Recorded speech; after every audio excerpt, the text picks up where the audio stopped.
नमस्कार, म युवराज पौडेल।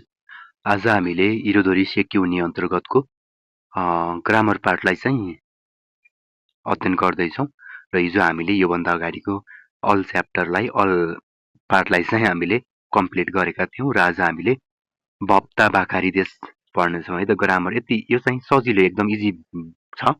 यसको अगाडि चाहिँ भबको ताफम मात्र लाग्छ, अरू कुनै लाग्दैन। प्याटर्न सम्झिन पनि सजिलो छ। बाकारी देश जहाँ आउँछ त्यसको अगाडि तपाईँले भबको ताफम लगाइदिनुपर्छ है त। ल हेरौँ, यसको भप्ता बाकारी देश भनेको चाहिँ भब एको बखरो भन्ने चाहिँ यसको अर्थ हुन्छ है त। कुनै पनि भब एको बखरो, भब गरेको बखरो, खाएको बखरो, बसेको बखरो, सुतेको बखरो, हिँडेको बखरो, बोलेको बखरो, भेटेको बखरो भन्दाखेरि चाहिँ भबको ताफम प्लस बाकारी देशलाई प्रयोग गर्न सकिन्छ। यहाँ भनेको छ, उदाहरण हेरौँ त। सेन्स्यो सेन्स्यो निहोन्नी किता बाकारी देश। गत हप्ता जापान आएको मात्र भर्खर भनेको छ। गत हप्ता भनेको त भर्खर हो नि त। गत महिना भएको भए चाहिँ अलिक टाढै हुन्थ्यो, अलिक पर नै, अलिक समय लामो नै भयो भन्ने हुन्थ्यो। गत हप्ता, मात्र गत हप्ता, 7 दिन अगाडि हो नि त। 7 दिन अगाडि, 6 दिन अगाडि, 5 दिन अगाडि भनेको त भर्खर हो नि त।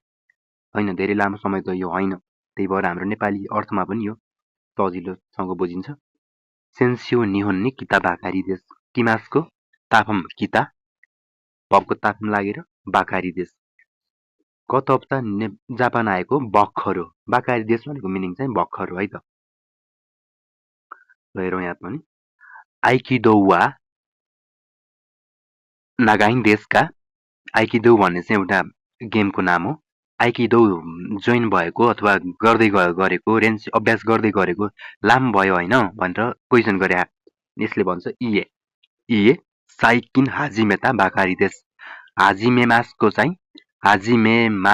हाजिमेता बाकारी देश।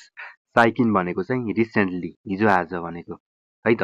होइन, भर्खरै सुरु गरेको हो भने खालले, होइन।